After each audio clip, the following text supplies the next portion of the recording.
wanna say to me now? I wanna wake up. Welcome back to your favorite, smallest watch channel from your favorite watch reviewer, Cyril, aka Serial, aka whatever name you want to call me. But I prefer you call me Spencer, or that's it. Anyway, guys, like I had stated in my previous watch reviews, I'm going to refilm the first probably half dozen watch reviews that I've uploaded on this channel, just because new equipment and learning different filming techniques and stuff like that. Quality control has went up since the first review. Since the last time you saw this watch being reviewed, quality control has gone up a lot, in my opinion at least. So, and this is kind of like I guess a 4-month update with this watch. So let's just get right into it. Alright, so here's the box that is gonna come with your watch. It's pretty nice compared to a lot of other Aliexpress boxes. This is nice and thick. No branding besides the Tsar Bomba on the top. No information anywhere. So when you open it up, you do get the Tsar Bomba branding right here. You get this nice little watch pillow.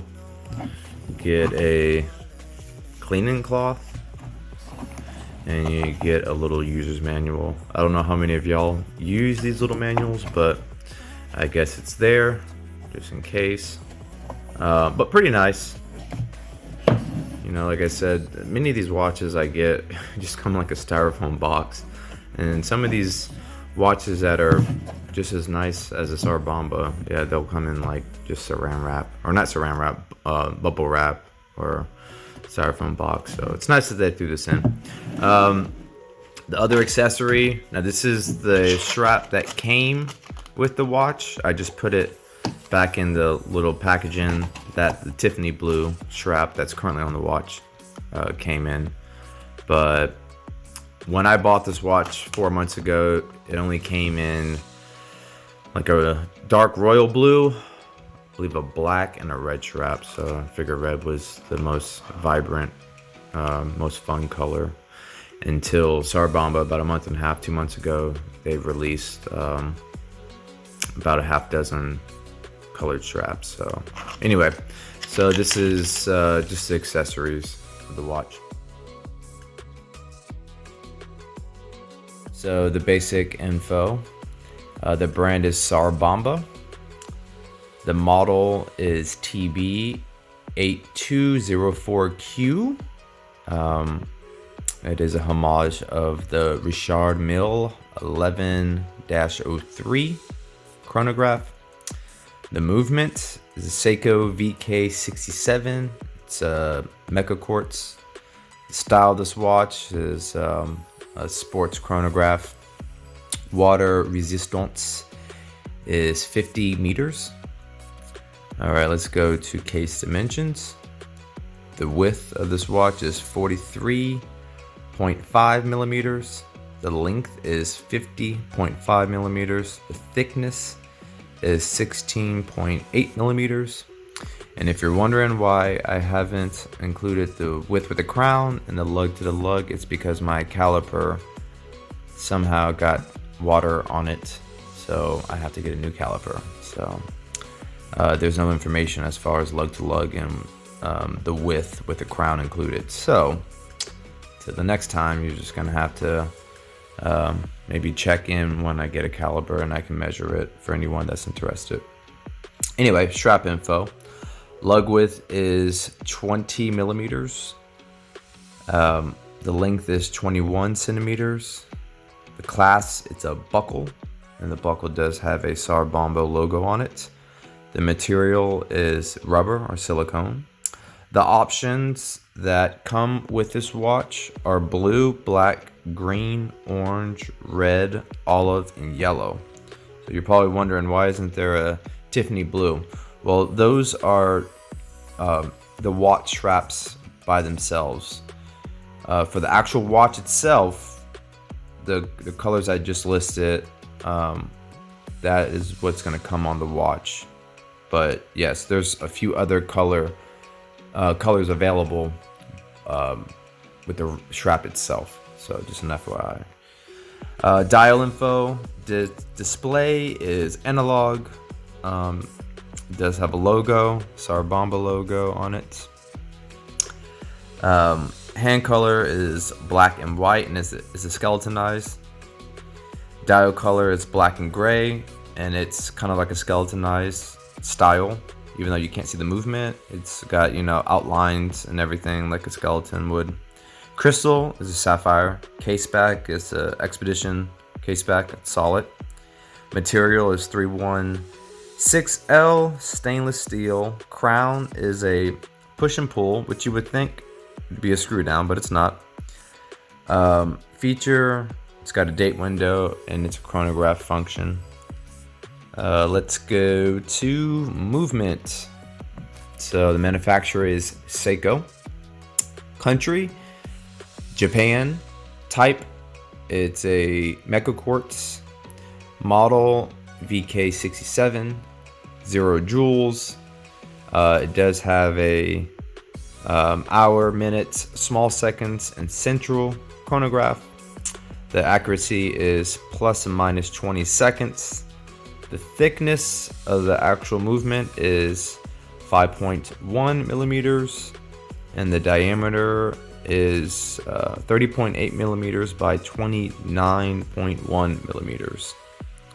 So this is paying homage to a Richard Mille chronograph. Richard Mille is a luxury brand founded in 2001 by two guys. And yeah, it's kind of the biggest trend right now, I guess, in luxury watches is Richard Mille's. This watch that it's paying homage to goes up to $400,000 on Chrono 24. Now, whether or not people are actually paying that, I don't know, but they are listing them at almost $500,000. Now, the major differences between this and a Richard Mille, obviously between it being a Richard Mille. So before y'all say, well, this is a little Chinese watch, I understand that. I'm not saying this is better than a Richard Mille, but there are some differences. So the chronograph, the 3 subdials, so where the 12 o'clock subdial is, place that where the 3 o'clock is. So instead of it having like a V going this way from 12, 9, and 6, it's from 3, 6, and 9. And the 9 and 3 subdials are pretty much the same size as the 6 on the Richard Mille RM 1103. Now, some people speculate that there's going to be a bubble, kind of like the real estate bubble with luxury watches, especially with the Richard Mille. So I thought that's kind of interesting, but you know, supply and demand, Richard Mille, you know, they're really taking back their supply and what they manufacture on a annual basis. And you know, it's smart because then there's a demand for it. I mean, a lot of Richard Mille retail stores don't even have an actual watch in the store, from what I've been told. I've never been to a Richard Mille store. Straps, I've heard straps for Richard Milles are either on back order or they only you know, produce a certain amount, so they're on high demand as well, and they sell for ridiculous prices. But yeah, Richard Mille, I mean, pretty much what I've gathered is that, you know, they supply these famous people, namely athletes, with specific models for them. So maybe one of ones or one of tens, you know, they make them very rare, and it creates this crazy demand for them. And you know, I'm sure they have contracts with these celebrities and these athletes, and you know, the more they wear them, the more regular people with a ton of money just want them, because if you're buying a Richard Mille, you obviously have money, because a lot of their watches pretty much go from like 50,000 on up, obviously, to a couple $1,000,000. Whether or not people are actually paying that for like the what's his name, not Jay-Z, but yeah, Jay-Z has like a blue sapphire that's, I believe, a 1-in-1. Drake has another, either 1-of-1 or 1-of-few. But there's an athlete, and I'm forgetting his name. I'll include his name in the video, but he's a tennis player. He's from Spain, and I should know that because my family's from Spain. But not Ronaldo. God. Anyway, with like watches from that specific tennis player, there's a high demand in that, and those apparently fetch, you know, $1 million plus. So yeah, there's definitely some models that apparently are, you know, quoted at $1 million plus, but whether or not people are actually paying that, I don't know. Anyway, so I've got about 7 or 8 more watches I'm gonna do before I start buying some new watches. So if you do see some repeats, click on the video and watch it. You know, there may be more information on that specific watch. There will be definitely better shots to kind of give you a better idea what the watch will look like, both on wrist and just in general, just quality control. I will say with this watch, it actually wears pretty nicely. It is a big watch, and compared to my recent purchases that are like really tiny, 36, 39 millimeters, very thin, it's kind of a watch where I've got to be ready for some type of attention or looks, because I mean, it will get you compliments, you know. It's sort of like, for any of you fragrance people, it's kind of like Aventus. You know, people love to hate Aventus, right? But at the end of the day, Aventus get you compliments. And this watch will get you compliments. I mean, I've worn it a few times, and just walking by, you can just tell people, look at it, especially with the new strap, because it's just pretty loud.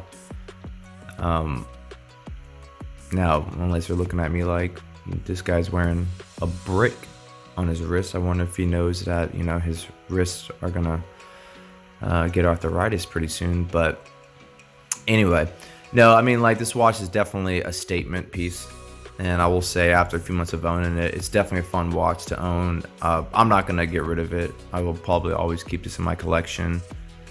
Sure, it's not an actual Richard Mille, but I mean, it doesn't have the Richard Mille logo, so I'm not trying to tell people, oh, it's a Richard Mille, but it's the Tsar Bomba sister line. No, it's a, you know, $150, $200 Richard Mille quartz Homage.